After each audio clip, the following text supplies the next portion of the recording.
Todo tuyo, Fabri. Bueno, bienvenidos a todos, que tengan una muy buenas tardes. Aquí en una nueva actividad desde la Dirección de Extensión del Instituto Superior San José de Calasanz, en este caso con una nueva charla a cargo de nuestras profesoras especialistas, la licenciada Victoria Pucci y la licenciada Patricia Ploder, sobre la temática tan vigente, lamentablemente, de violencia de género. Para presentar la charla y a las disertantes, le paso la palabra a la directora del instituto, la licenciada Ana Garbi. Hola, buenas tardes. Gracias por estar acá. Bueno, como ahí pusieron Patricia y Vicky, hoy es el día de la no violencia contra la mujer. Entonces, justamente por eso pensamos esta charla para hoy, para tratar de seguir aportando, digamos, a esta lucha de esta temática que nos sigue golpeando prácticamente todos los días. Encontramos algún caso nuevo, ¿no? En las noticias a nivel nacional. Bueno, ni hablar a nivel internacional. Así que esta charla es un poquito una extensión de lo que fue la primer charla que Patri y Victoria dieron a principio de año, en marzo, y que nos habían quedado algunos temas. Entonces, bueno, ellas decidieron retomar y continuar con esto que les había faltado en marzo. Así que, bueno, muy agradecidas por este nuevo espacio y que sea un granito más de arena para seguir aportando. Las dejo, Patri y Victoria. Bueno, buenas tardes a todas y todos. Soy Victoria Pucci, quien les está hablando, y bueno, después va a continuar Patricia.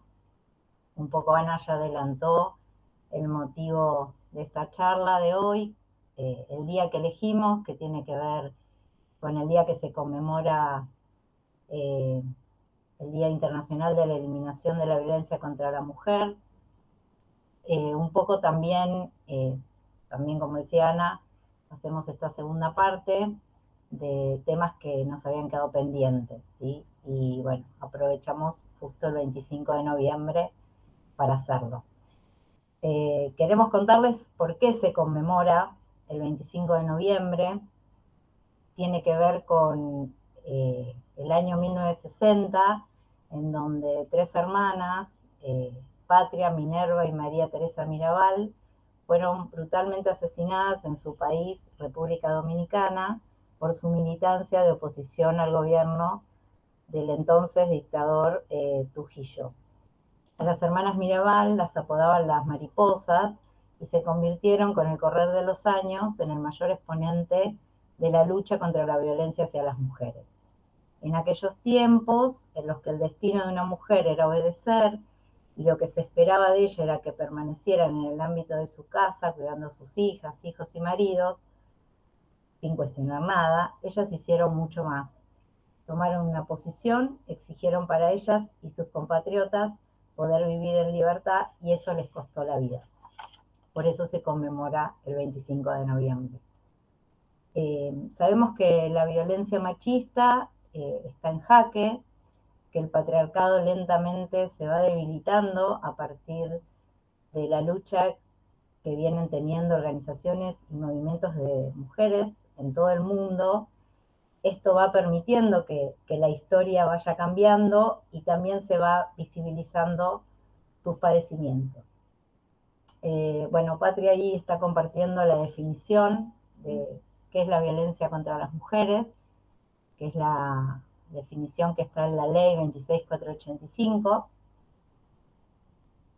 que dice que se considera violencia a toda conducta por acción o omisión basada en razones de género que de manera directa o indirecta, tanto en el ámbito público como en el privado, basado en una relación desigual de poder, como en el basado en una relación de poder, perdón, afecte su vida, libertad, dignidad, integridad física, psicológica, sexual, económica o patrimonial, participación política, como así también su seguridad personal. Es decir, que justamente tiene que ver con esa violencia hacia la mujer solo por el hecho de ser mujer, ¿no? Por su condición. Si querés, Patri, avanzá. Bueno, la violencia hacia las mujeres es una problemática compleja, multicausal, y por lo tanto requiere de una mirada transversal e interdisciplinaria. Por lo tanto, también necesitamos conocimientos y herramientas de otras disciplinas, ¿sí? Que permitan comprender y acercarse a esta problemática, como son las ciencias jurídicas, sociales y fundamentalmente tener perspectiva de género. ¿Qué es la perspectiva de género? Bueno, es una mirada que nos va a ayudar a identificar y comprender las relaciones de poder entre los géneros, cuestionar la discriminación, las desigualdades y la exclusión de las mujeres y personas LGTBIQ, así como implementar acciones para avanzar en la construcción de la igualdad de género. También incluye trabajar con las masculinidades, que es uno de los temas que nos quedó pendiente y que vamos a avanzar, ¿no? Porque a veces se cree que tener perspectiva de género es solo pensar y trabajar con la mujer o sobre las mujeres, y no es así. Como decíamos, es una problemática social y nos afecta a todos, a hombres y mujeres. Y también al colectivo de disidente hay que también incluirlo, porque también padecen de violencia por razones de género. El enfoque o perspectiva de género permitió insertar en las marcos legales, instancias y mecanismos institucionales una mirada orientada a resolver problemas derivados de la desigualdad de género. Su propósito fue prevenir y erradicar, además de las desigualdades, las múltiples violencias que enfrentan especialmente las mujeres y los grupos disidentes. Bueno, una de las leyes que plantea esta cuestión, sobre todo para el trabajo institucional, es la ley Micaela, ¿no? Que plantea la capacitación en todos los niveles de las instituciones, y hay mucha resistencia igual a su implementación, ¿no? Pero bueno, tiene que ver con esto, con que la perspectiva de género tiene que atravesar no solo lo social, sino las cuestiones institucionales, los contenidos, ¿no? También, por ejemplo, en la escuela, poder trabajar desde estos lugares para también ir avanzando en esta construcción de igualdad. Bueno, pasa, Patri.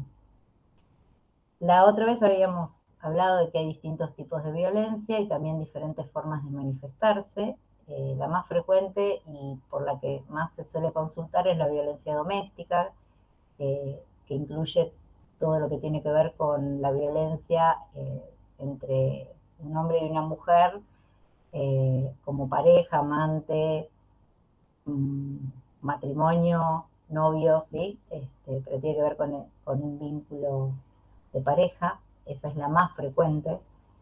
Bueno, y las consecuencias de la violencia pueden ser justamente terribles e ir desde la muerte simbólica, la cual está ligada a los procesos de victimización, cuya cronicidad va generando lo que técnicamente se llama indefensión aprendida, ¿no? La indefensión aprendida tiene que ver con ese momento dentro de este proceso que la mujer está arrasada subjetivamente de tal manera que siente que no puede nada, que haga lo que haga nada va a cambiar, está en una situación de extrema vulnerabilidad. Y es entonces cuando la víctima se encuentra finalmente encerrada sin posibilidad de encontrar una salida, y su planteo es: muere él o muero yo. Esto, bueno, muchas veces también se escucha, ¿no? Como esto de no tengo otra opción, ¿no? Por eso se habla de que es una muerte simbólica, porque en realidad la mujer vive, pero es como si no pudiera vivir, porque su vida está tan sometida al otro que ella se desubjetiva, ¿sí? Después vamos a ver algunas de estas cuestiones. Y, Vicky, perdóname, Vicky, me da ganas de agregar cosas todo el tiempo, dale, aunque nos corre el tiempo. En realidad esto de la indefensión aprendida y el arrasamiento subjetivo obviamente es secuela de la historia de victimización, vamos a poner con este señor con el que está. Pero como decía Vicky, digamos, la construcción patriarcal y la historia previa de la mujer y las instituciones con un funcionamiento patriarcal colaboran entre todos en la multideterminación esta compleja en que a la mujer se le refuerce todo el tiempo la indefensión aprendida, digamos.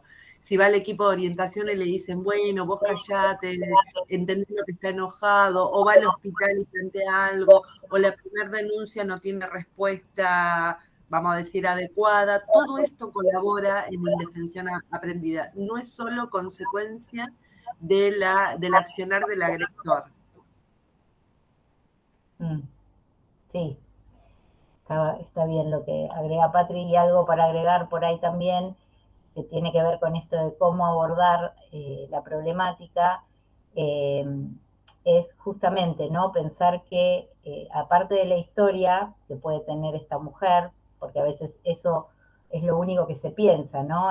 Si eligió, por ahí está repitiendo algún modelo en su crianza, y también hay que tener en cuenta que ese vínculo en el que ella está inmersa también va a tener efectos, y además de todo el contexto social, ¿no?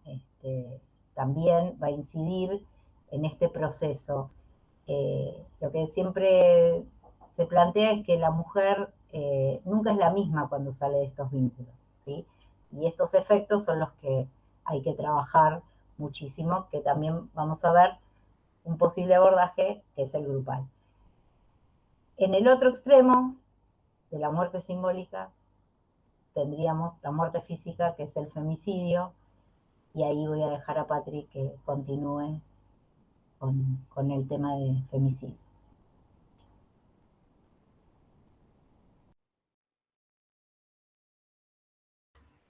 Patri, no se te escucha.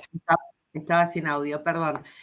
Vamos a definir una vez más qué es víctima. Elegimos un dibujito sin cara, porque la víctima, como dice la Filmina, es una persona que sufre un daño como consecuencia de una conducta que constituye una violación de la legislación penal o un abuso de autoridad. Hablábamos de la ley, de las distintas leyes, y hay convenciones internacionales que tienen que ver con la legislación, y la víctima tiene como, recibe, como comentaba Vicky, daños a nivel subjetivo, físico, económico, patrimonial. Ha sido cuestionado el término víctima porque se ha supuesto durante unos años que la condición de víctima pone a la persona en un lugar de pasividad. Y si se le cambiaba el nombre, entonces perdía la posibilidad de pensar en el daño sufrido. Entonces, uno de los pasos es que la víctima pueda reconocerse como víctima. Una persona con secuelas que dejó de ser ella, vuelvo con esto de haber elegido el dibujito sin cara, para tratar de acomodarse, adaptarse todo el tiempo a los mandatos de su agresor o de la cultura en la que vive. En el momento en que se asume como víctima es que puede empezar a trabajar en un lugar diferente, libre de violencia. Bueno, y acá es donde van a, entre todos los abordajes posibles, el grupo de mujeres, que después nos va a contar Vicky, es una de las muchas formas en que se aborda la condición de víctima. Pasando así rápidamente de todas las posibilidades, es muy larga esta Filmina, en la que una mujer puede ser víctima de violencia, la más extrema obviamente es el femicidio. El femicidio como nombre fue debatido durante un tiempo, si era feminicidio, si era femicidio lo que correspondía. Se utiliza ahora, me sale universalmente, el término femicidio para denominar aquel delito que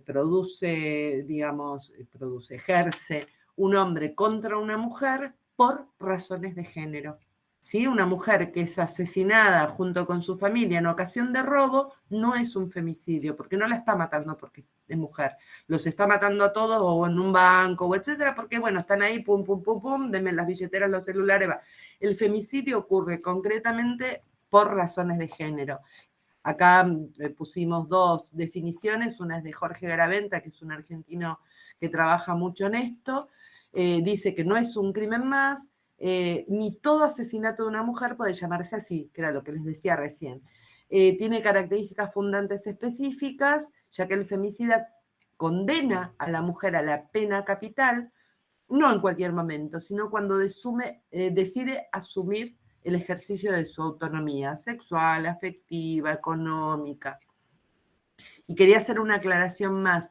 Durante muchísimos años, el asesinato de una mujer no solo que no se visibilizaba la situación de que era asesinada por su condición de mujer, sino que además era un homicidio, que podía ser agravado por el vínculo, se le ponía homicidio pasional, pero no tenía el nombre de femicidio. Que el femicidio, como figura legal, no somos abogadas, así que perdónennos los que son abogados, como delito penal tiene sus agravantes porque justamente el hombre que comete un femicidio lo hace con toda la alevosía y con, digamos, la intención de destruir aquello que ya no es de él.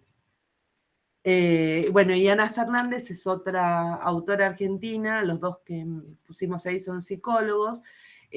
Ana María Fernández más o menos manifiesta lo mismo, ¿no? Que es uno de los asesinatos más terribles en la historia de la humanidad. Va a quedar el Power ahí grabado. Después les voy a contar una investigación que hizo Ana Fernández hace unos años. ¿Qué tipos de femicidios hay? El que se llama femicidio directo, que es donde la agresión, el asesinato es cometido contra la propia mujer. Y los vinculados, donde la agresión se dirige contra personas allegadas a la mujer. O sea, por ahí no la mata la mujer, mata a su perrito, su hijo, su mamá, como una forma de expresarle su poderío y de quitarle, ya le quitó un montón de cosas. Esta es una forma más extrema de quitarle lo que ella ama. Y seguir sentando su miedo, su poder, su autoridad. Hay algunos femicidios directos que son seguidos por vinculados o todos juntos. Primero, mira cómo te mató tu hijo o nuestro hijo, mira cómo mató tu perrito, después te mató a vos. Y en muchos casos los mismos femicidas se suicidan después. Hablaba hace un rato Vicky de las legislaciones, habló de la ley 26.000, ¿no? Bueno, acá nos olvidamos de sacar un 1. La ley 26.791, borren el último 1 de la derecha, que fue sancionada, bueno, en esta fecha que dice acá, 14 de noviembre de 2012, reformó el artículo 80 del Código Penal para criminalizar de modo agravado esos homicidios que antes eran homicidios pasionales, etc., en 2012. Y la ley Micaela, como contaba antes Vicky, lo que obliga es a capacitar en género. Ustedes saben, yo trabajo en el Poder Judicial, soy psicóloga de uno de los juzgados de familia de Morón, y por ejemplo hay muchísimas mujeres que nosotras atendemos que han sido víctimas de intentos de femicidio hasta ahora. Y esto yo lo hablo por mí misma, no me pongo en vocera del Poder Judicial, pero hay unas cuantas muy lastimadas que no han caratulado o recaratulado la causa como intento de femicidio y sigue quedando como lesiones. Y este es un tema, ¿no? Desde todos los lugares, porque nosotros orientamos a estas mujeres para que cuando van a ver a sus abogados, porque está el fuero penal, el fuero familia, hagan todo lo que tienen que hacer para recaratular la causa como intento de femicidio, porque eso implica una medida de protección distinta y una consecuencia ante los incumplimientos de parte del agresor distinta. Pero para que alguien pueda pensar una lesión contra una mujer como un intento de femicidio y caratularlo de esa manera, implica haber recibido capacitación y realmente de construcción en género. Muchas letritas chiquititas, esto es lo que les dije que les iba a contar sobre una investigación de Ana Fernández. Ana Fernández fue durante bastantes años titular de la cátedra de grupos de la UBA, después del posgrado de género, que no me va a salir ahora el nombre. Ahora está Débora Tájer en ese posgrado. Y en la UBA, yo sé que de los que están acá presentes han participado, participan también de investigaciones en el contexto, vi que se mencionó, de UBACIT, se llama. Gustavo creo que también participa en otras cátedras. Bueno, esta investigación se hizo en 2008 en la UBA con alumnas y alumnos, no sé por qué puse a las estudiantes de psicología como mujeres, donde el Ministerio de Salud de la Nación solicitó que investigaran las causas de muertes de mujeres que habían ocurrido durante el 2005 y les dieron estadísticas. Y a la conclusión, o sea, ellos hacen esta investigación, pero en paralelo Ana Fernández escribe este artículo que ella denomina Femicidios, la ferocidad del patriarcado, donde lo que ella comenta es que en esa investigación encontraron que muchísimas muertes de mujeres que habían sido caratuladas como suicidios eran suicidios con objetos cortantes, armas de fuego, ahorcamiento, distintas formas de ahorcamiento, ¿cómo lo llama acá? Esperen, perdón. Sofocación, ahorcamiento o estrangulamiento. Y compararon estos datos de muertes de mujeres, de supuestos suicidios de mujeres, y los formatos en los que habían muerto, supuestamente suicidadas, con las estadísticas mundiales de la manera en que las mujeres eligen suicidarse. Y no coinciden, porque la mayoría de las mujeres eligen suicidarse, lo estoy diciendo de una manera horrible, pero digamos, hay, según el rango etario, el género, estadísticas de la manera en que las personas eligen la manera de suicidarse, si ponerse delante del tren, colgarse, pegarse un tiro en la cabeza. La mayoría de las mujeres se suicidan, voy para adelante, después voy a volver, con automedicaciones, o sea, envenenamiento autoinfligido, envenenamiento autoinfligido por drogas epilépticas, sedantes, o saltar de un lugar elevado. Entonces, vuelvo para atrás. Si el más frecuente de todos, los supuestos suicidios de mujeres del 2005 habían sido ahorcamiento, sofocación y estrangulamiento en primer lugar, y en segundo, la lesión autoinfligida por disparo, no solo que no coinciden los modos en que las mujeres se suicidan, sino que además la mayoría de estas mujeres esto les había ocurrido en el contexto del hogar. Entonces, en 2008 Ana Fernández se pregunta, ¿cuántas muertes en la historia de la humanidad quedaron como suicidios autoprovocados en el contexto del hogar y que probablemente hayan sido femicidios? Entonces se pregunta Ana Fernández, para que esto sea posible, o sea, que la investigación haya quedado ahí, mujer suicidada en su casa, de tal manera, dice, para que esto sea posible es menester que se desplieguen diferentes modalidades de encubrimiento, complicidades, etc. Y esto no necesariamente por el comisario que investigó o el fiscal haya dicho vamos a encubrir al señor, sino porque no estaba en la cabeza el concepto de femicidio y la posibilidad que una muerte de mujer, todo lo que ya dije 3 o 4 veces, ocurriera en su casa en manos de su pareja, por muchos motivos, por naturalización, por horror, así como nos horroriza pensar en la existencia del abuso sexual en las infancias, y es uno de los motivos por los cuales nos cuesta verlo, lo mismo con los femicidios. Entonces, en el mundo, lo que pasa es que yo traje esta porque me acuerdo que cuando la leí me abrió la cabeza, en el mundo, si nosotros hacemos un recorrido inverso y hay lugares del mundo donde están muchísimo más naturalizados aún el día de hoy los asesinatos de mujeres, o sea, femicidios, en México, Juárez, Ciudad Juárez, por ejemplo, es un lugar que en este momento, en la actualidad, hay... no sé si es el nivel de femicidios más elevado del planeta. Estamos corriendo un poco con el tiempo para que no nos pase lo mismo que en la charla anterior. La cuestión es, ¿qué hacemos con estas mujeres víctimas de violencia con riesgo de femicidio? ¿Se puede medir el riesgo? ¿Hay un violentómetro? Sí, la violencia también se mide. Se mide y se intentan generar escalas cuantitativas. O sea, la quali no sería una escala. Pero fíjense lo que dice en la foto. Si te encierra o te aísla de tus seres queridos, te amenaza con objetos o armas, busca ayuda. Te obliga a tener relaciones sexuales, te golpea, que estos puntos son los de mayor riesgo de femicidio. Y si no, momento de actuar, te prohíbe usar métodos anticonceptivos, maneja y dispone de tu dinero, etc. Antes de seguir con otras cuestiones del femicidio, queremos compartir con ustedes una estadística nada más de Mumala, de uno de los observatorios, que son Mujeres, Disidencias y Derechos. Esta estadística se hizo, como dice ahí, a finales de octubre del 2021 y son cifras de hasta ese momento en Argentina de esos meses. Serían 10 meses.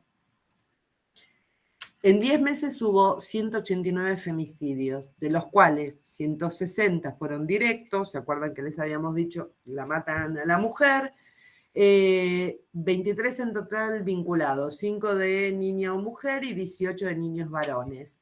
Hubo 6 transvesticidios y 258 intentos de femicidio, que en otro momento, vuelvo, en algunos lugares los carátulan como lesiones. Formas en que fueron asesinadas, el 34% con arma blanca. Recuerden la investigación que hablábamos recién. Segundo lugar, arma de fuego. Tercer lugar, a los golpes. Cuarto, asfixia. Quinto, quemada. El vínculo que tenía la víctima con el agresor, en el 66% era una pareja o una expareja. El 10% conocidos, el 8% familiar no directo, directo el 7%. Yo comento en ocasión de esto, cuando un desconocido agrede a una mujer, vamos a pensar en una violación en un descampado, a veces la asesina, a veces no. Fíjense la frecuencia altísima de pareja o expareja, lo cual no sé si hay que confirmarlo, pero confirma esta intencionalidad de dañar a lo que yo ya no tengo. Y que en ese contexto ocurre el femicidio. Lugar físico donde ocurre en el 67% de los casos en la vivienda de la víctima o en la vivienda que compartían o comparten con el victimario. El 11% en la vía pública y después el resto. O sea, hay una intencionalidad donde el señor en la casa la mata o va a la casa donde vive la señora luego de la separación. En números, entonces, 187 niños, niñas y adolescentes se quedaron sin madre en lo que va del año, en esos 10 meses de investigación. Que no sé si saben que hay, resarcimientos económicos para los niños, niñas que quedaron sin madre, que el resarcimiento económico obviamente que no resuelve nada, pero es una forma más de reconocer y en un intento de reparar un daño. La reparación en realidad, y Vicky lo va a comentar más tarde, es la prevención primaria del femicidio, pero de reparar el daño que se produjo en los allegados de la fallecida. Y el 22% de las víctimas de femicidio habían denunciado a su agresor previamente. Esto es interesante porque es cierto que hay muchas mujeres que lo habían denunciado y ese señor tenía un historial de otras denuncias de otras mujeres, pero fíjense en cuánto, o sea, sería el 78% no tenía denuncia previa al femicida. Por eso también es importante en el violentómetro que con esa mujer uno pueda evaluar cuáles son los indicadores de alto riesgo de femicidio. Por ahí no hay antecedentes.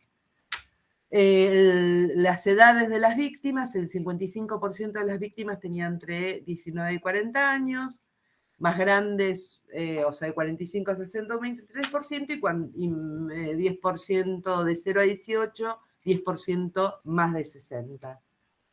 Y los femicidios en números. El 10% de los femicidios fueron cometidos por personas de las fuerzas de seguridad.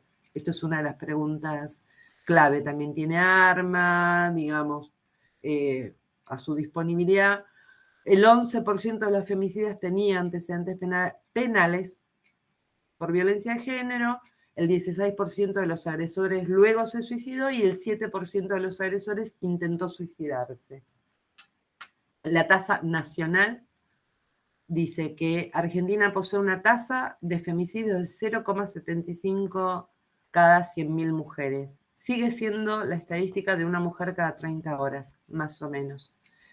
Y las provincias que presentan tasas más altas de femicidios son Santiago del Estero, Formosa, Tucumán, Salta, Chaco y Neuquén. Para otra charla en otro momento, podríamos elaborar hipótesis por qué en algunas más y en otras menos, de las provincias.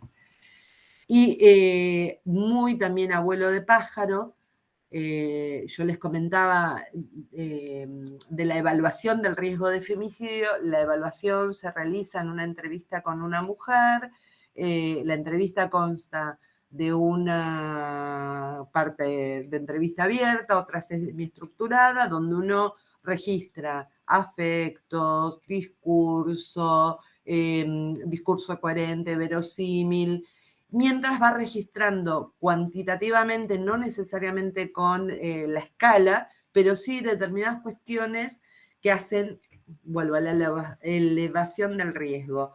Hay personas que se manejan con esta escala, u otras, porque hay muchas en el mundo, esta no es Argentina. Entonces, esta es una que se llama DA, que en inglés serían las siglas de herramienta que evalúa el riesgo. Dice, bueno, la entrevista, la aplicación de la escala de valoración de riesgo, y después se implementaría la construcción del plan de seguridad pertinente. Si sugerimos dispositivo dual, botón antipánico, refugio para mujeres, por supuesto que la adhesión del señor al dispositivo de violencia, la mujer acompañada por políticas de género. Y en la lista de preguntitas que en la próxima diapo se las voy a mostrar, lo que ustedes vean en verde es un alto riesgo de femicidio. Hay una cuestión, en algún momento se usaba la palabra peligrosidad, ahora se usa riesgo. Otra charla, haremos la diferencia entre peligrosidad y riesgo. El mayor de 65% es elevado riesgo de femicidio. Entre 50 y 65 lo van a ver en amarillo, rojo 25 y 50, y menor de 25 azul. Acá está la lista. Fíjense que a la derecha hay porcentajes con el colorcito. Yo les voy a leer, porque los femicidios en general ocurren en, digamos, el último tiempo de la pareja, cuando la mujer empieza a oponerse o poco tiempo después de la separación. Ya no me acuerdo dónde, he leído el último, o sea, más o menos durante ese año, un año calendario, es el mayor riesgo de femicidio. Y las preguntas, digamos, más vitales que nos permiten afinar mayor riesgo es si ha aumentado la violencia física en severidad o frecuencia en el último año. La otra es, él controla la mayoría de sus actividades diarias, le dice con quién puede hacer amistades, cuánto puede ver a su familia, cuánto dinero gana, si puede usar o gastar, la espera a la salida del trabajo y la persigue. ¿Es celoso con usted? Estoy en la pregunta 14. ¿Constante y violentamente? Por ejemplo, dice, si yo no puedo tenerte, nadie podrá, porque a veces hay una enunciación más sutil o no tan sutil de o sos mía o de nadie. Y la otra, que es el ítem 17, él amenazó con hacer daño a sus... No, perdón, es el 18, para mí también es letra chiquita. ¿Usted cree que es capaz de matarla? Esta pregunta, porque la mujer hace la denuncia por la violencia y hasta que no tiene esa primera entrevista y mucho después, pues no toma registro porque viene arrasada, no toma registro del riesgo en el que está. Entonces, con todo lo que se va abriendo y se va preguntando, hay mujeres que de su sexualidad no hablan, por ejemplo, por pudor, y cuando uno muy respetuosamente empieza a preguntar, ¿te has forzado a tener relaciones? Sí, a veces las han forzado a tener relaciones grupales, a veces han grabado las relaciones sexuales, un montón de cosas que son súper incómodas para las mujeres, pero rinden cuenta de ejercicios de violencia sexual, económica, esto de si le manejó el sueldo, por supuesto la física, con qué, cómo, cuándo, delante de quién le ha pegado, qué le obligó a hacer después con esas lesiones, lo de los niños, hasta qué punto, si patea a sus perros, si agarra a su perro así, como la agarra de los Roses y la amenaza con que lo va a cocinar. O sea, hay un montón de indicadores que a efectos protectorios subjetivos la víctima no puede tomar conciencia del riesgo en el que está. Con estas preguntas no solo el evaluador hace su valoración, digamos, sino que la misma víctima va pudiendo empezar a, de alguna manera, ligar, tomar conciencia del riesgo de que está. Y a partir de ahí, hablamos la charla anterior también de la ruta crítica, todo este es un momento crítico, donde todas estas intervenciones se superponen, deberían superponerse en tiempo y espacio. Bueno, yo no sé, Ana, Fabri, si las preguntas van a quedar en el chat, si hay algo, estamos corriendo. Sí, el chat está habilitado por si quieren hacer alguna pregunta, pero hasta ahora nadie puso preguntas. No sé si alguien quiere hacer alguna pregunta ahora, puede abrir el micrófono y preguntar. Ahí Tamara pone. Tengo una pregunta. ¿Cómo podemos apoyar o ayudar a aquellas mujeres que sufren de violencia de género, pero que no lo ve o no se dan cuenta del riesgo que corren? Es la parte más difícil, ¿no? A veces. Tami, vamos a tratar de seguir viendo si podemos explicar cómo ayudar, porque esta misma entrevista que hacemos tanto en los grupos como en el juzgado de familia, la amiga también lo puede hacer ayudándola a tomar conciencia del riesgo en el que está. Más al final, si no respondimos esta pregunta, la volvemos a revisar. Saltando rapidísimo, ya lo saben y lo hemos charlado, cómo son los hombres que ejercen violencia. Mientras ustedes leen, yo voy hablando. Un hombre violento, en algún momento se había pensado en un adicto o un psicópata, no.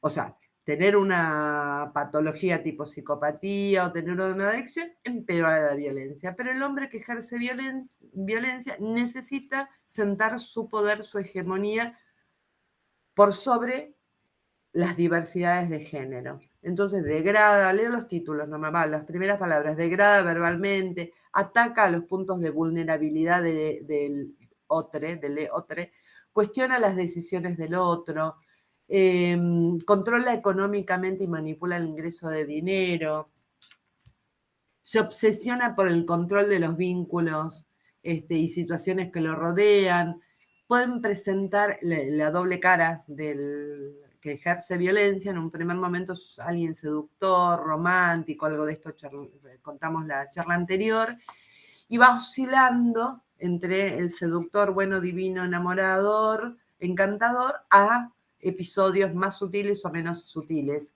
circulando en el circuito de la violencia entre la luna de miel, la acumulación de tensión, pero además como formas en que va manipulando la apropiación subjetiva de su víctima. Manipulamiento, suele tener humor inestable, promueve el aislamiento, se va aislando, a la pregunta del chat, ayudar a que la víctima no quede aislada es una de las cosas que puede hacer una amiga, compañera de trabajo.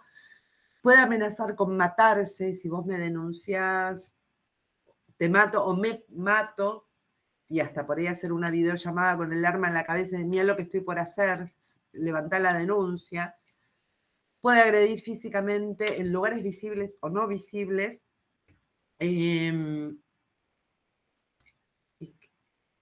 Bueno, y la lista podría ser infinita de formas en que funciona un hombre violento. Entonces también se le va preguntando a la mujer, se enoja, te hace escena de celos, ¿a vos qué te pasa después de la escena de celos? ¿Qué pasa al día siguiente? Y con el relato de la víctima es que nosotros nos armamos la certeza de que está en presencia de un hombre que ejerce violencia. El hombre violento odia profundamente la autonomía femenina, otra definición de Garaventa, sobre todo en lo afectivo, lo sexual, y actúa en consecuencia. Quiere matar, escarmentar, marcar, pero lo cierto que desde el momento mismo que advierte que la mujer quiere ser dueña de sí misma, o sea, cuanto más se opone, más malo se pone el malo, empieza a tramar venganza. El femicidio puede ser una de ellas, la otra es quedarse con los nenes, la otra es un montón de venganzas. ¿Cuáles son los abordajes para la violencia por razones de género?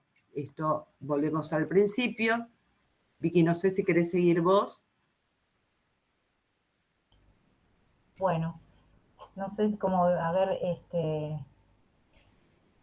los abordajes, ahí dice integral, abordando todas las complejidades que abarca la temática, interinstitucional, interdisciplinario y sostenido en el tiempo. O sea, integral, ahora vamos a ver, y como decíamos al principio, además de trabajar con la mujer, obviamente, con la víctima, también la idea es trabajar con el victimario, el agresor, más allá de que no sea más su pareja, ¿no?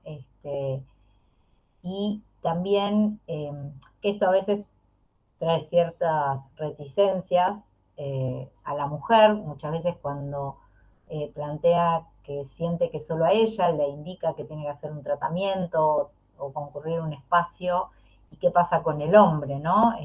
Todo tengo que hacer yo, bueno, esto también hay que trabajarlo con la mujer. A veces también hay que intervenir con los niños, ¿sí? Porque en su gran mayoría son testigos directos de la violencia. En algunos casos también son violentados o maltratados, entonces también a veces cuando hacemos la entrevista también tenemos que escuchar, ¿no? A ver qué está pasando y quizás pedir intervención a los servicios de protección y promoción. Y bueno, con respecto al varón, si lo fuera, esto de tener un espacio, que después va a puntualizar mejor Patri, tiene que ver que también sea una ayuda para la mujer, ¿no? En cuanto a poder ir viendo qué pasa, ¿no? Y que no siga hostigándola aún no estando con ella. Y que si tienen hijos, tener que compartir este vínculo. Entonces, bueno, bien se trabaja con el varón, también se hacen entrevistas, digamos, quienes coordinan los grupos de varones, ahora no me sale el nombre, pero hacen seguimiento con la mujer para ir viendo los efectos, ¿no? De este abordaje con el varón. Le preguntan a la mujer, que esto a veces también la mujer dice, ¿por qué tengo que ir yo? Yo ya no tengo nada que ver con él, ¿no? También esto a veces las interpela y las angustia, pero bueno, también hay que explicarles que es otro intento también de ayuda para ellas. Y bueno, lo interdisciplinario, interinstitucional tiene que ver con esto también, ¿no? Con que a veces hay que trabajar con otras instituciones, políticas de género, si hay abordajes grupales, se consulta o se trabaja con los coordinadores para ver cómo está yendo el proceso. Algunas mujeres tienen también terapia individual. Bueno, si los niños están también siendo abordados, por ahí desde el juzgado a veces se pide informe también para ver qué está pasando, que también es todo un tema, qué pasa con los hijos, ¿no? En estas familias, que también es interesante a veces tenerlo en cuenta. Bueno, y lo interdisciplinario es que en general, cuando hablamos de trabajo institucional, la idea es que sean equipos técnicos donde haya interdisciplina, ¿no? Trabajador social, psicólogo, psiquiatra, abogado, eso es lo que se da por esta mirada de la problemática y de que no hay una sola causa. A ver, Patricia, si querés agregar algo, esta pasala, volvemos después, si querés.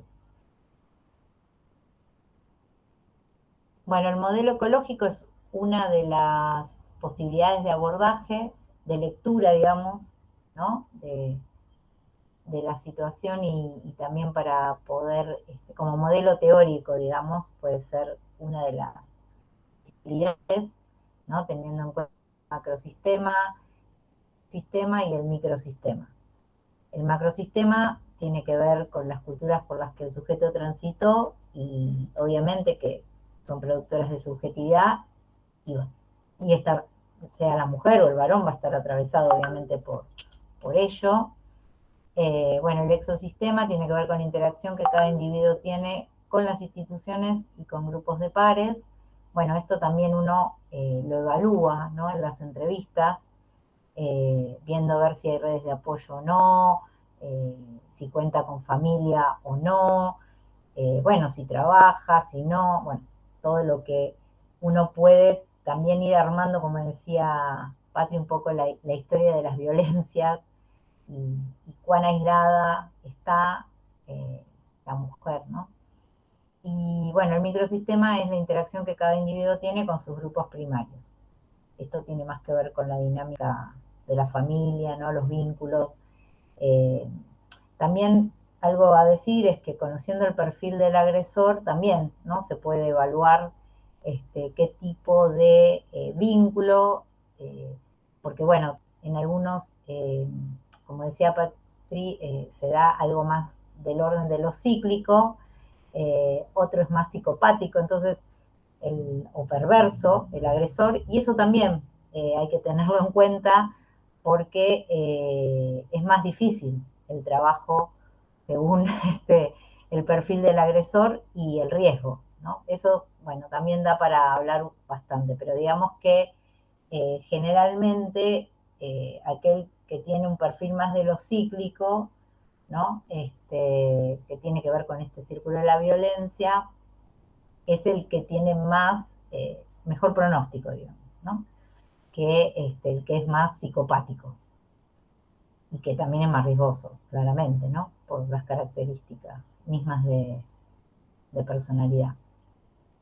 A ver, Patri.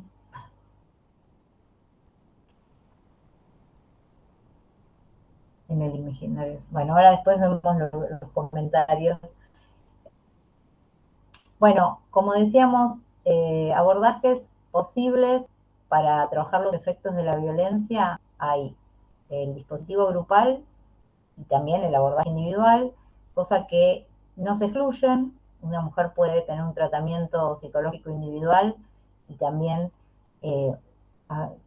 tener participación en un dispositivo grupal. El dispositivo grupal, que suele ser, por ahí, desde mi experiencia, el más efectivo son los grupos de apoyo.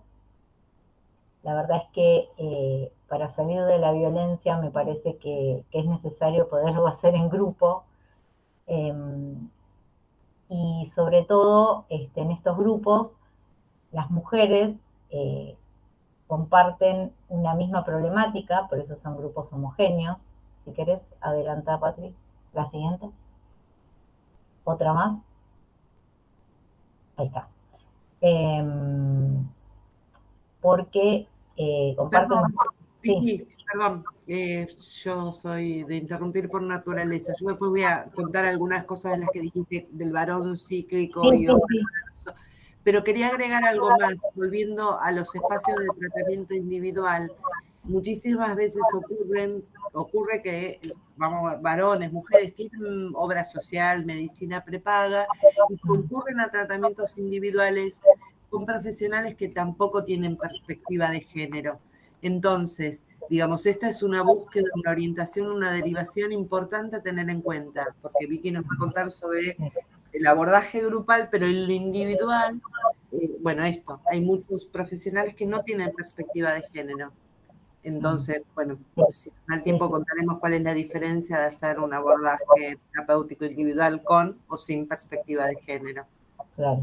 Bueno, por eso los grupos en general, para las mujeres, ingresar un dispositivo que si bien a veces se resisten bastante, ¿no? Porque esto de lo grupal no es algo tan recomendado y conocido, y yo tengo que, aparte, tengamos en cuenta que en su gran mayoría son mujeres que tienen poco vínculo con el afuera por el aislamiento al que fueron sometidas, y la vergüenza también de poder hablar de esto que les pasa con otros.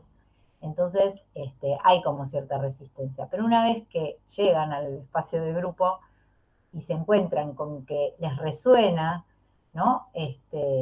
Un montón de cosas, eso facilita que también empiecen a poder ellas hablar. Por eso es importante que en el grupo siempre haya algunas mujeres que quizás ya tienen un tiempo y un proceso y otras que recién empiezan, ¿no?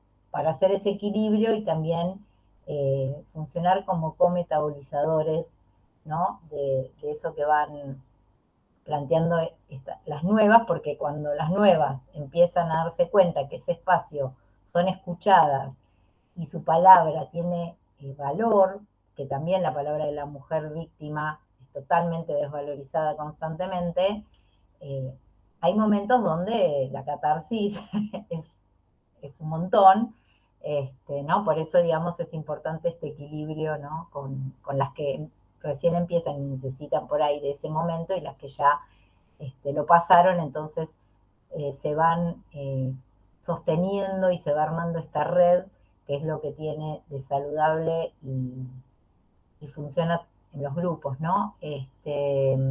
Y lo que decía es que son homogéneos porque comparten un problema, no un rasgo ni una enfermedad, porque esto a veces también genera que se sientan como que se identifiquen, y hay que aclarar que si bien todas comparten la misma problemática, cada uno o cada una la ha vivido de modo singular, ¿no? Y esto también hay que trabajar la diferenciación, la autonomía, ¿no? Que es algo que también está bastante complicado en ellas, por el empobrecimiento que tienen del yo, el tema de la autonomía. Por eso también se habla de grupos de apoyo de fortalecimiento. Bueno, se trabaja con el aquí y el ahora, como les decía, la idea es fortalecer al yo. Pasa, Patri. Así voy ordenadamente.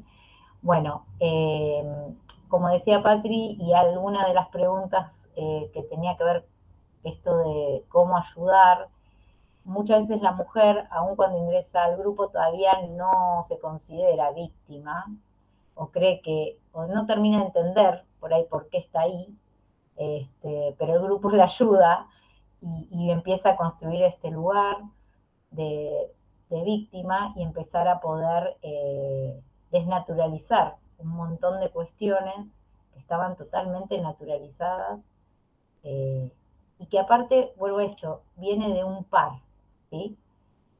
También esto que a veces se empieza a señalar, y la idea es que después de considerarse víctima pueda trabajar sobre la responsabilidad también, ¿no? De por qué ella pudo haber sostenido ese vínculo, qué le pasó, ¿no? De dónde viene, para lograr un cambio de posición subjetiva.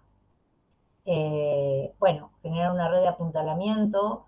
Se suele indicar que armen un grupo por fuera, ¿sí? Que tengan un WhatsApp en donde puedan ellas estar en contacto y en comunicación, y eso también ayuda a la socialización o resocialización, y por ahí necesita una algo y se ayudan, y esto la verdad que funciona muy bien. Igual siempre se aclara que hay que después restituirnos las situaciones que por fuera pasaron, se traen al grupo y se hablan. Pero digamos que es importante esa red por fuera, ¿no? Bueno, se trabaja también con el vínculo materno-filial, porque eso también está bastante dañado muchas veces. Si bien la mujer, no siempre, pero muchas veces, o sea, encontramos mujeres víctimas muy pasivas, muy desubjetivadas, pero en otros casos también aparece la violencia, ¿no? Donde tiene que ver con esta identificación con el agresor, y que en realidad cuando a veces, hoy hablábamos de muere él o muero yo, y no sé si se acuerdan de Mujeres Asesinas, ese ciclo, tiene que ver con esto, ¿no? Que esa mujer que mata tiene que ver con toda esa violencia que padeció y que termina siendo, va a ser obviamente, va a llevarle un proceso judicial, pero tiene que ver con esto de la victimización y de todo ese proceso donde termina reaccionando violentamente frente a toda esa violencia que padeció, ¿no? Entonces, esto a veces se replica en los niños, ¿no? En ese vínculo, y hay que trabajarlo mucho, y aparece demasiado a veces en los grupos, ¿no? Esto del límite, ese es otro gran tema que estas mujeres no tienen, ¿no? Que claramente tiene que ver con esta violencia y no poder ponerle un límite al otro porque el otro usó. Entonces a ellas también les cuesta poner límites a sus hijos.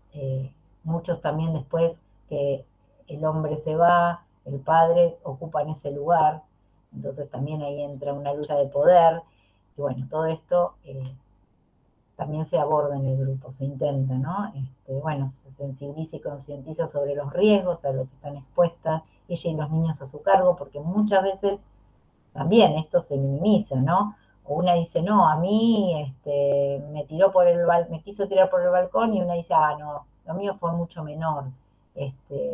A mí a eso no llegó, a mí más que fracturarme no, ¿no? Y empiezan estas cuestiones donde también, ¿no? Se minimiza, y bueno, la idea es que puedan entender que todo es violencia y que no hay mejor o peor, ¿no? Pero pasa también, porque no hay esta conciencia. Y con los niños tampoco, ¿no? Cuento esto y no pues, me vienen un montón de ejemplos, pero una vez una mujer decía, porque uno de sus hijos tuvo que llamar al 911 después de una golpiza que le dio el papá, o sea, la pareja ella, pidiendo ayuda, ¿no? Entonces decía, bueno, también habría que como entrenar a los niños para que puedan llevar a cabo estas situaciones. Bueno, por suerte otras dijeron, ¿cómo no? ¿Cómo vas a pedir eso? Tus hijos también están expuestos y también son víctimas, ¿no? Pero ¿cómo se desdibujan estas cuestiones, ¿no? Dentro de estos vínculos, y se pierde también la objetividad y los riesgos, como decía antes. Bueno, a ver, pasa, Patri. Perdón, Sí. Vicky, y pensaba, a mí también se me ocurren muchísimos ejemplos, y en esto que intenta abordarlo a lo grupal desde una teoría sistémica también, pensando que son sistemas que se reequilibran el grupo de mujeres, las familias, los niños, donde el mismo niño en un momento fue testigo de la golpiza de su padre contra su madre, en otro momento se metió y recibió él también, en otro momento le pidió a la mamá, vamos a pensar el mismo niño, en otro momento le pidió a la mamá que por favor no diga nada, así el papá no se enoja, y en otro momento, para ir más grande, empieza a hacer lo mismo que el papá. Y en otro momento, para ir un poco más grande, dice, no, pará, y vuelve a defender a su mamá. Cómo los niños mismos, por avatares y vicisitudes muy complejas, van ocupando distintos lugares en esta compleja trama familiar, que uno también va acompañando, diagnosticando y trabajando acá en esto que decía concretamente Vicky, de que estas mamás puedan también entender y compartir esto, porque cuando el niño salía con el padre, las madres suelen decir, no es mi hijo, lo desconozco, y por ahí si piden un reintegro, de ese nene no piden reintegro, o sea, cosas de lo más complicadas, cuando se ponen en esta situación, traigamos a Irene Friedman les llama malas víctimas, en esto de identificadas con la violencia recibida y el agresor, a veces ellas mismas replican. Por ejemplo, diciendo este nene que se vaya con el padre, es igual al padre. Y todo esto también es trabajado en lo grupal. Claro, también, sí, sí.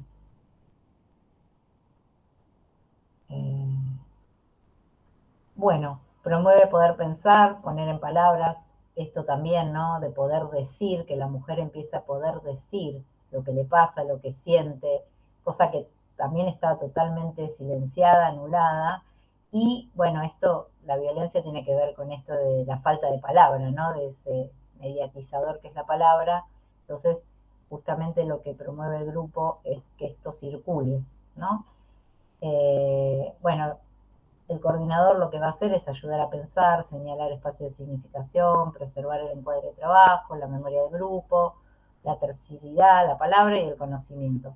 Esto también, ¿no? Que a veces es mal visto, pero a mí me parece que el concepto de psicoeducación es importante, esto de orientar, informar, a veces parece una pavada, pero ayuda un montón. Entender de qué se trata, aclara, ordena, ¿no? Cuando la mujer llega, y esto tiene que ver con la ruta crítica también, que va acá, ya que el juzgado, que la comisaría, que tengo que hacer la denuncia, que la fiscalía, que a dónde voy, no sé, bueno, entonces el grupo, todo esto también se pone en juego y se puede brindar conocimiento. A veces se usan actividades, dinámicas, disparadores, y otras veces no es necesario porque el mismo grupo va trabajando y va produciendo. Otras veces hay que ayudar con algo más porque cuesta más, depende lo que se va generando en cada grupo, ¿no?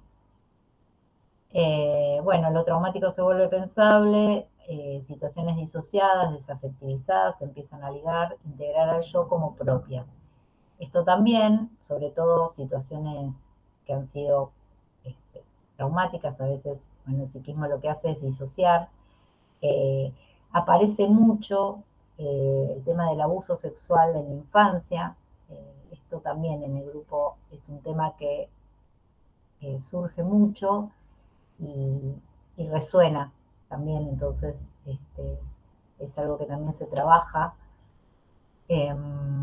Y otras cuestiones como por ahí recuerdo una mujer que tenía una bala en el cuerpo, alojada por su pareja, pero ella venía a preguntar, quería saber cómo poder separarse, por ejemplo, ¿no?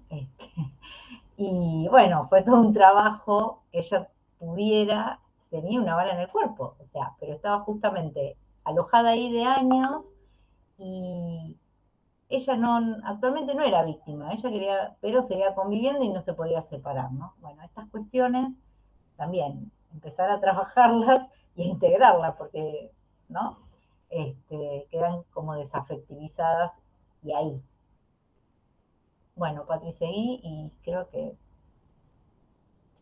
bueno, se intenta trabajar la autoestima, poder tomar conciencia, trabajar con los miedos, sentimientos de culpa, fantasías y posibilidades de cambios reales. El sentimiento de culpa, por ejemplo, tiene que ver con voy a dejar a mis hijos sin papá, a ver si ahora porque yo hice la denuncia lo echan del trabajo. Bueno, hay un montón de cuestiones que también tiene que ver con mandatos culturales que ahí se ponen en juego. Eso también se trabaja un montón, los mitos,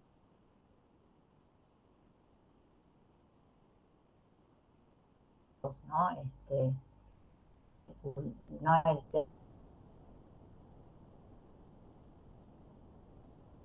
tema de la madre, ¿no?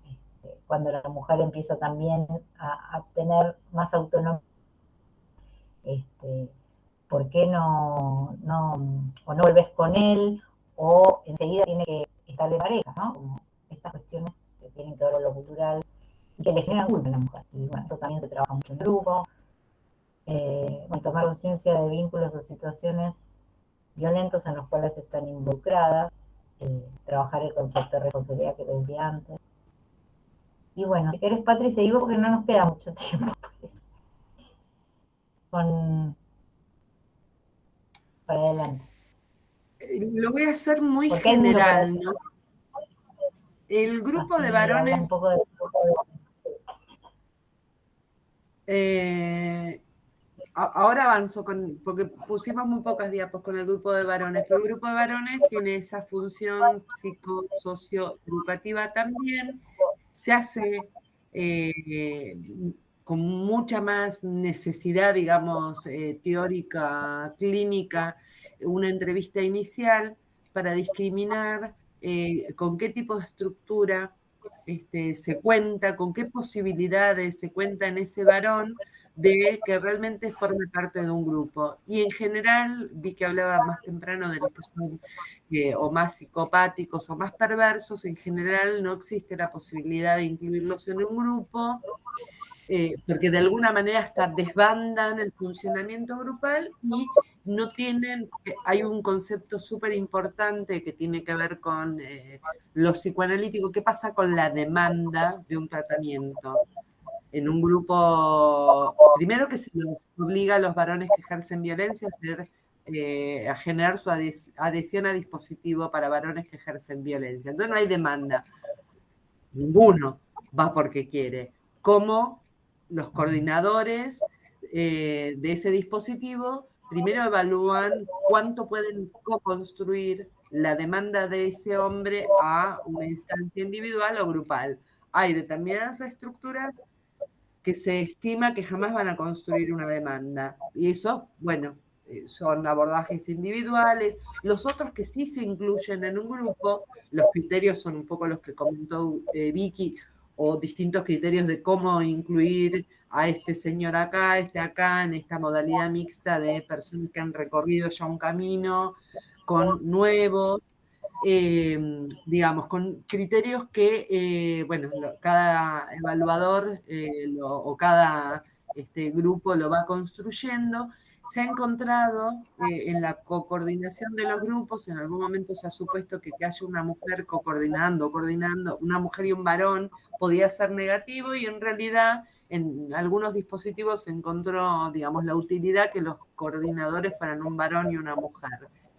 Y otra de las cuestiones, en algunos municipios, el grupo para varones que ejercen violencia se maneja o dirige desde salud mental, y los grupos para mujeres desde políticas de género.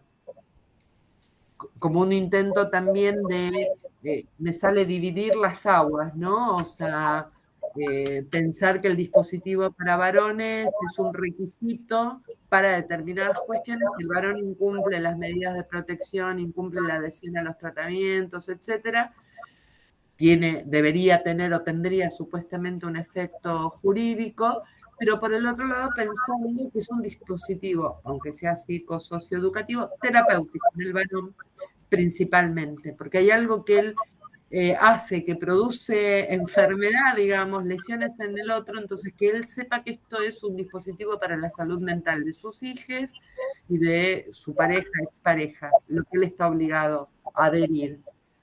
Y, digamos, también se puede trabajar la parentalidad, el amor, el romanticismo, el abuso de poder. Hay un montón de cuestiones con estos dispositivos, lo que el mismo grupo traiga o armando algún tipo de dinámica. Y una de las cuestiones es, porque el grupo lo que plantea es el pensar, el sentir en el hacer del debate grupal o con el dispositivo que se haya introducido, juego. La idea es que en ambos casos, varones y mujeres, puedan pensar qué es lo que legitima la violencia por género como mecanismo vincular y como resolución de conflictos en los vínculos. Y en realidad hago este aporte, ¿no? Porque tanto varones como mujeres pueden suponer que la violencia se ejerce, que hay violencia cuando hay discusión, y que aparece el grito, qué sé yo, como un modo de resolver conflictos. Y en realidad la violencia sí es ejercida en un conflicto, pero tiene que ver con otra cosa, con ejercer poder. Y una de las cosas que tiene que aprender el varón violento es no resolver los conflictos con ejercicio de violencia. donde él queda como impune, la mujer es la que le resuelve todo, digamos, considerando a la mujer como su víctima, y que aprenda psicosocioeducativo a resolver los conflictos de otra manera, que no tenga que ver con el abuso de poder. El modelo psicosocioeducativo en grupos de varones abre la puerta a trabajar con los hombres que ejercen violencia, no desde la enfermedad, sino desde la salud, pero en un dispositivo de salud mental. Y de alguna manera, que este es un planteo de reflexión para la sociedad entera, si estamos en una sociedad patriarcal, reproducimos mandatos, ellos son responsables o culpables. Y no sé, Vicky, si queremos decir algo más, pero antes de compartir preguntas, comentarios, nosotros queríamos compartir un video de YouTube con ustedes. Sí, me parece bien. Ahí vamos.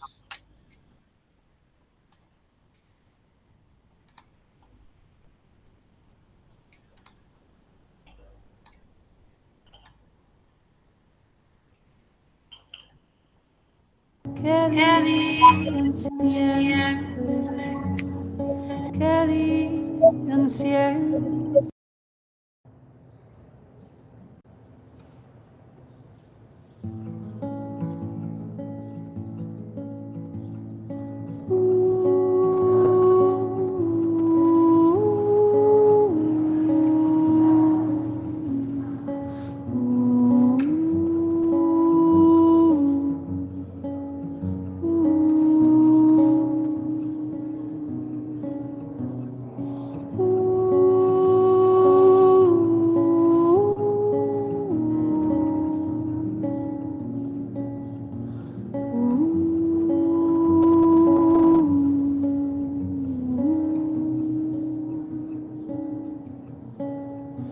Si me matan cuando me encuentren, que digan siempre, que digan siempre que fui cantora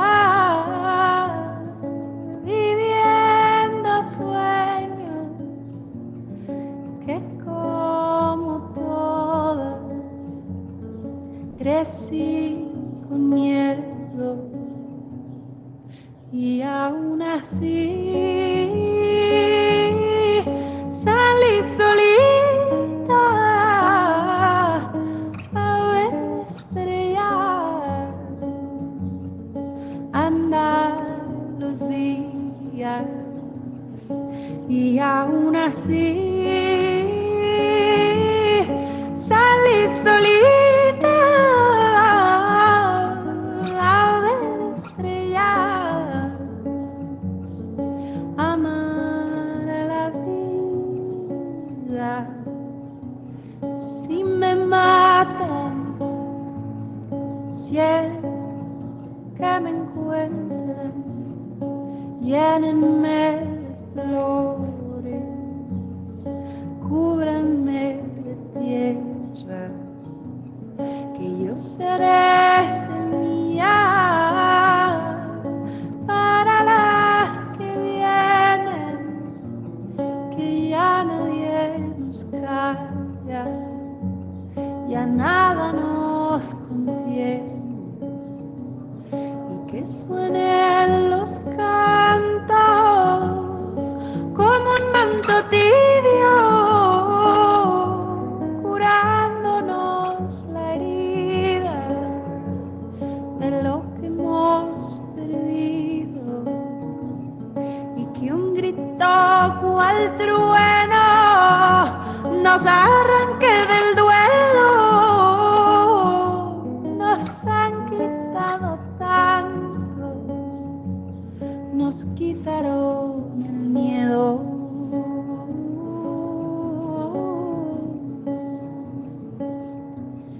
Que quede la esperanza y el azul del cielo, mirarnos a la cara, hermana, yo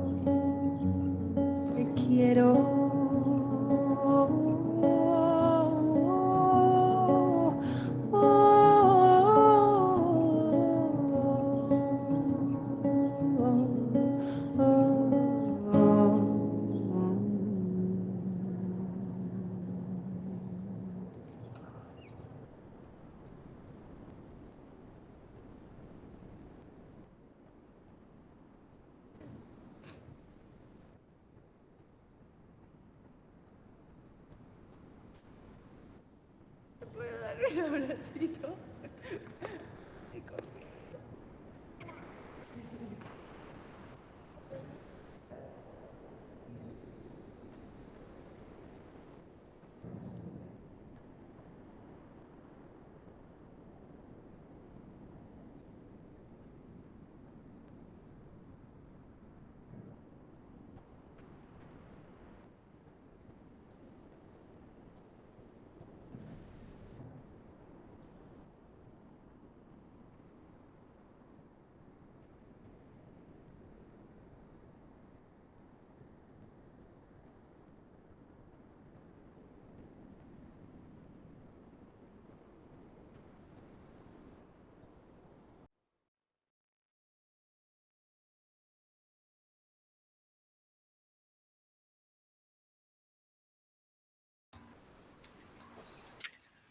Lo corté ahí porque lo que seguían eran datos de México.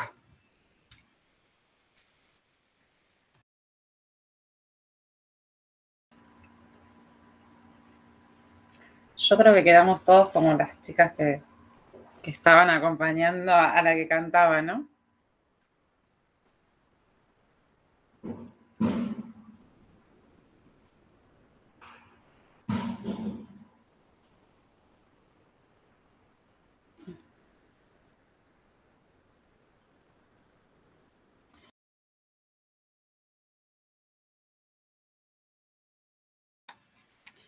Abrí el chat, sí, conmociona.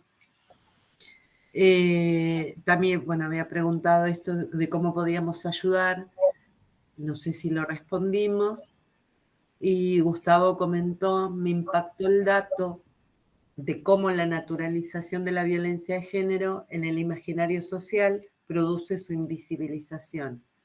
Recordaba programas de televisión de hace años que mostraban escenas que en ese momento eran consideradas incluso graciosas y hoy consideraríamos sumamente violentas. En función de eso me pregunto si ese no sería un eje importante a trabajar para la prevención de las violencias. Sí, hay una violencia que se llama violencia mediática, que dentro de los trabajos transversales en la violencia, erradicar toda aquella... Me sale publicidad por la tele, que puede ser un programa de tele, puede ser una foto del diario, puede ser lo que sea, que es, por ahí es la menos, la más difícil de erradicar o la menos trabajada, la violencia mediática que impone imaginarios, prescripciones, ideales, sí, es un re eje para trabajar. Algo de la conferencia en la que yo estuve, por lo menos no sé si los demás estuvieron, de grooming, creo que algo estas dos psicólogas comentaban también en relación a lo mediático y, bueno, lo que impone lo mediático, sí. Bueno, en cuanto a esto se ha empezado cierta, digamos, corriente dentro de lo mediático.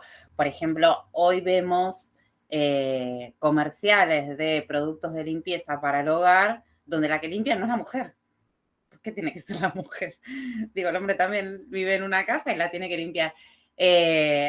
Digo, estas corrientes que empezaron, a veces lo que pasa es que es como dice Gustavo, lo tenemos tan naturalizado que a veces no nos damos cuenta. Lamentablemente sigue habiendo programas de televisión que muestran este tipo de violencia, pero por suerte está apareciendo lo otro, ¿no? La música que escuchan los adolescentes, mi nieta de 12 años, por ejemplo, que son tan machirulas, por ejemplo, el poder hacer esta deconstrucción, y bueno, escuchan eso, pero poder charlar con nuestros hijos, hijas, nietos, nietas, Ricardo Arjona, qué sé yo, uno hace un recorrido sobre los programas cómicos de televisión, publicidades, música vieja, música nueva, y es increíble el patriarcado cómo sigue funcionando. Sí. Sí, a veces en pequeñas frases hasta cotidianas también, ¿no? Que repetimos cuando decimos, uy, ¿qué estoy diciendo? Pero bueno, eso está bueno también, ¿no? Que esto se pueda identificar. Como decía Gustavo, sí, obvio que a veces uno, digamos, trabaja con cuando ya está todo, que sería, ¿no?, dado, que es la violencia, la prevención secundaria, es donde más intervenimos por ahí, ¿no? En las consultas y demás, pero obviamente que la prevención primaria es la que va a permitir que se pueda a futuro esto ir mejorando, ¿no? Desde la crianza, obviamente, que es fundamental. Porque si no, terminamos trabajando cuando ya está todo en la detección y en la intervención. Sí, ahí está.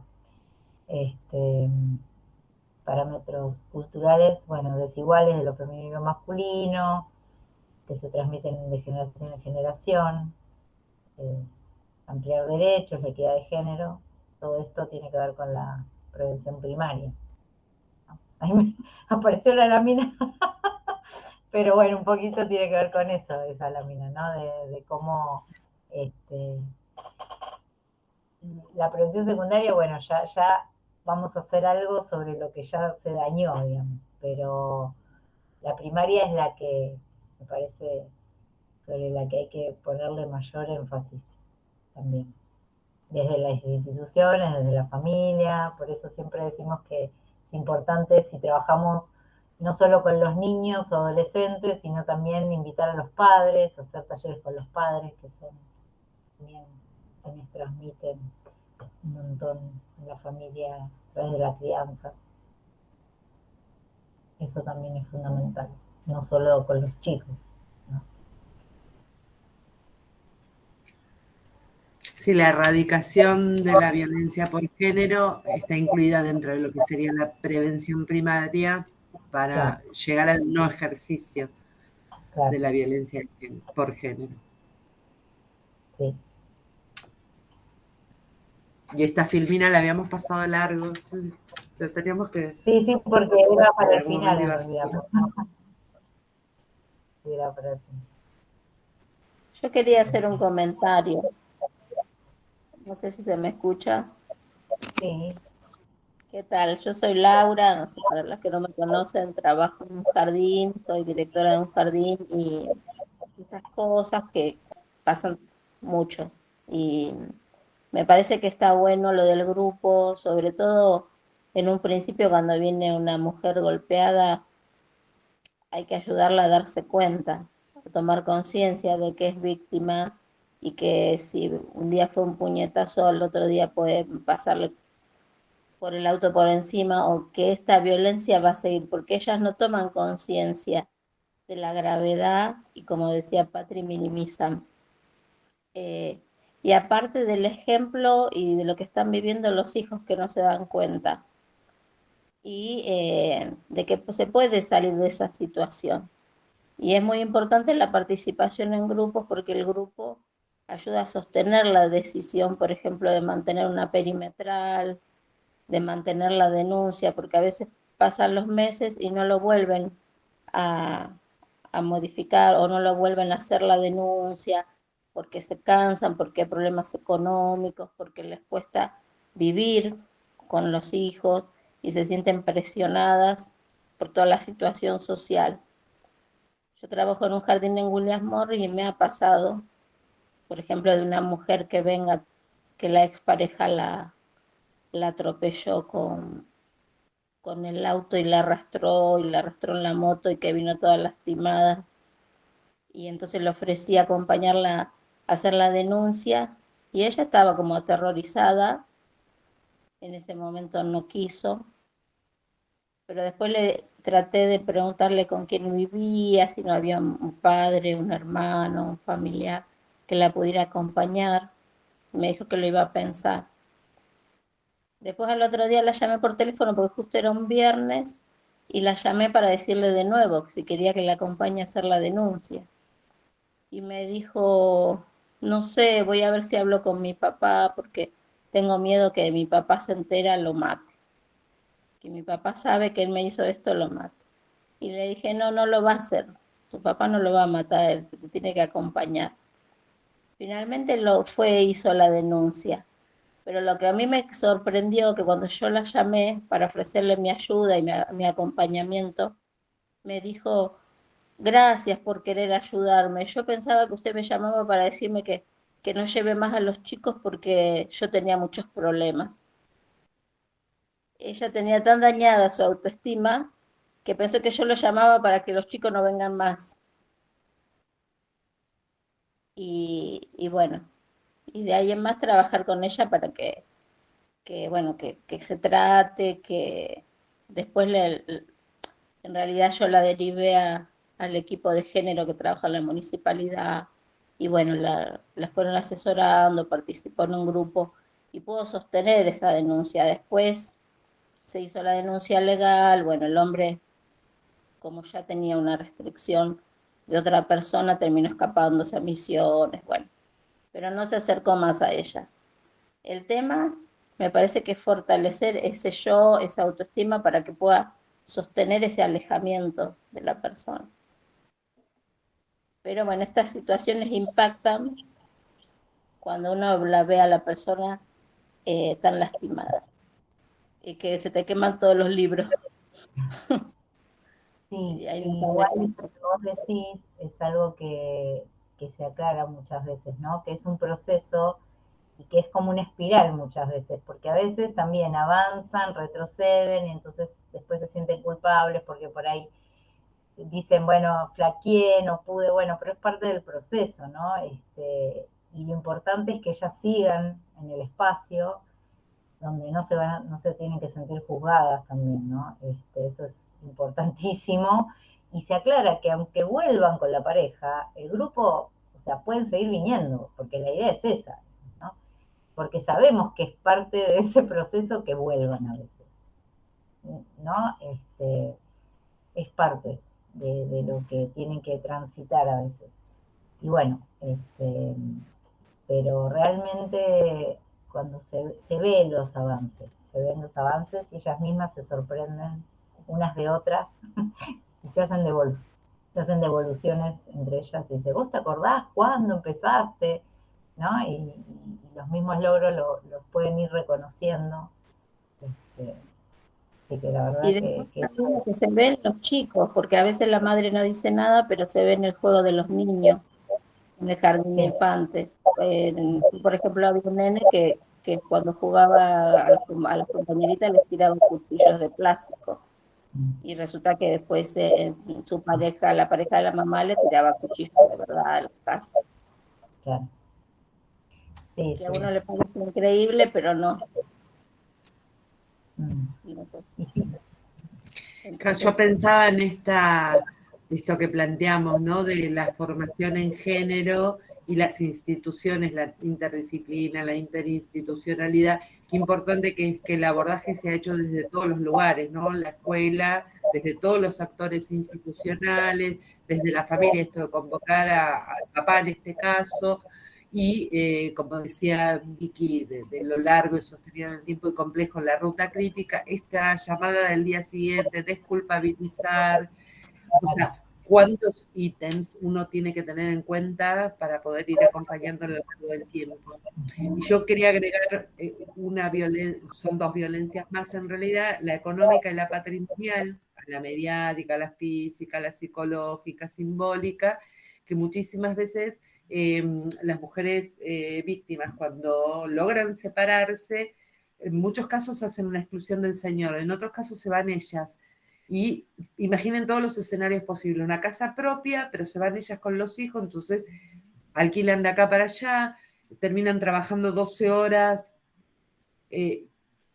con 4 hijos, entonces el señor dice, no hay quien los cuide, los tiene que dejar no sé dónde, desde lo económico y lo patrimonial, en clase trabajadora, digamos, y en las clases altas también, porque por ahí tienen una hermosa casa en un country que en general pudo comprar el señor y la señora cuando se va, por ahí se tiene que ir a un departamento invento, en Castelar, en una zona linda, pero no es en la casa del country Los Pingüinos, y los chicos iban a la colonia y compartían las actividades de los pingüinos. Entonces, en todos los estratos sociales, la cuestión patrimonial, económica, simbólica, se juega de distintas maneras.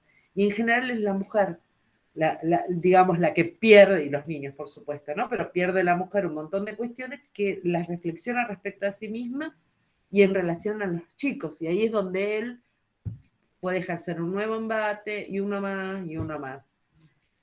Y yo les quería recomendar una serie de Netflix que se llama Cosas por limpiar, que la está viendo mucha gente, que como historia es bastante gráfica de los circuitos de la violencia, de los modos en que el victimario va enroscando o no, del refugio para mujeres, de las idas y vueltas. Es bastante gráfica. Sí. Y hay Sí, otra también es algo que es de extrema, seguimiento,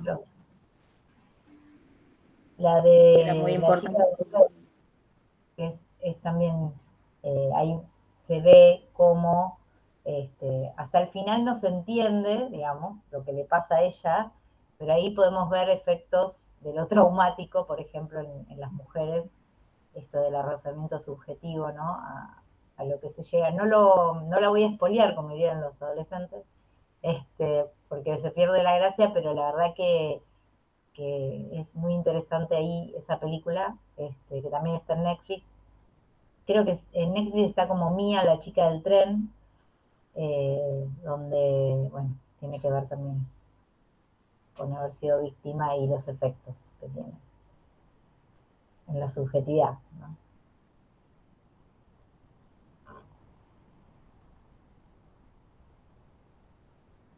Bueno, no sé si hay alguna pregunta más, porque da para hablar muchas cosas. Sí. Sí, Sí, yo creo que el tema este de la prevención primaria es para una charla aparte, ¿no? Yo siempre me quedo pensando en cuanto a la ESI, que podemos trabajar en las escuelas, pero que también tiene que estar en casa, a las crianzas, porque es como dice Vicky, nos pasa desde lo cotidiano. A veces uno dice frases que las tiene tan naturalizadas y de golpe te escuchás y decís, uy, ¿qué estoy diciendo? sí, sí, sí. Lo mismo que la otra vez, bueno, en una de las clases últimas de terciario, hablamos un poco de estas cuestiones. Y por ejemplo, ¿no? En esto del tema de los padres cuando se separan, ¿no? Esto de que antes eran las visitas, que ahora se cambió, ¿no? Como que el padre visitaba al niño, entonces toda la responsabilidad de la madre, ¿no? Estas cuestiones bueno, que funcionábamos así, digamos, ¿no? Y a veces sigue pasando también, ¿no? Como que el padre cuando se separa, y no estamos hablando de situaciones de violencia, ¿no? También pareciera que, bueno, se lo lleva solo el fin de semana, bueno, si la cuota alimentaria es para ayudar, ¿no? Es la obligación, bueno, y estas cuestiones bueno, que se han sostenido y no se han cuestionado. Ahora con el nuevo código, bueno, cambiaron, por ejemplo, las cuestiones, ¿no?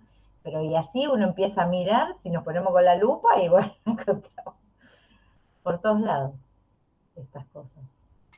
Claro, las visitas se convirtieron en régimen de comunicación y el código establece, no lo dice así, pero el despioje, las noches en vela por la fiebre, llevar y traer niños a pediatra, peluquería, como aporte alimentario en especias. O sea, que no, en algún momento solo era cuánto dinero ponía uno u otro. En este momento se ponderan, o idealmente se ponderan todas esas otras tareas.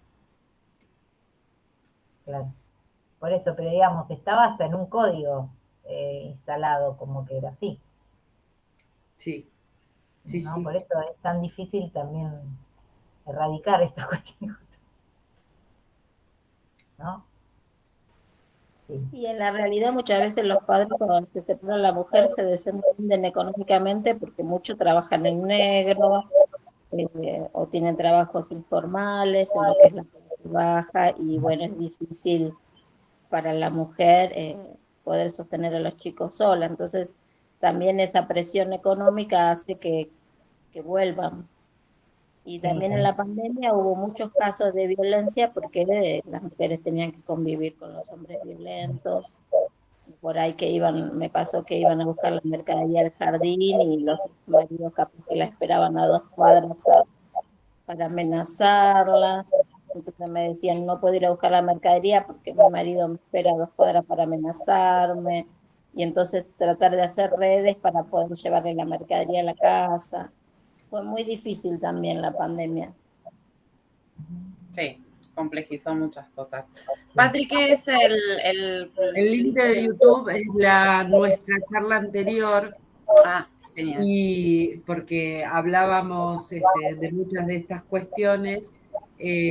Ahora ¿qué estábamos? Perdón, hablando recién, ¿por qué la asocian a esta charla del código? No, pensaba en los paradigmas, que la charla anterior hablamos de la construcción de paradigmas y, digamos, las legislaciones supuestamente tienen que reflejar las tomas de conciencia de los paradigmas, para lo cual tiene que haber un cambio de paradigma. Entonces, bueno, la idea es que vayamos avanzando en el cambio de los códigos penal, civil, en lo cotidiano, pero bueno, revisando esas concepciones que se constituyen durante un tiempo como un paradigma. Y puse el link de la charla. Está bueno, esta charla después la vamos a subir grabada en nuestro canal de YouTube y vamos a poner el link en los comentarios, así lo pueden ver. Bueno, no sé si tienen alguna pregunta más, si no, vamos a ir cerrando. Un placer escucharla, Patricia, Victoria, me encantó y muchas gracias por todas sus enseñanzas. No. Entré a la charla porque, bueno, siempre me gustó como todo lo que me enseñó y un placer escuchar las explicaciones que siempre aprendo algo nuevo como para aplicar. Gracias.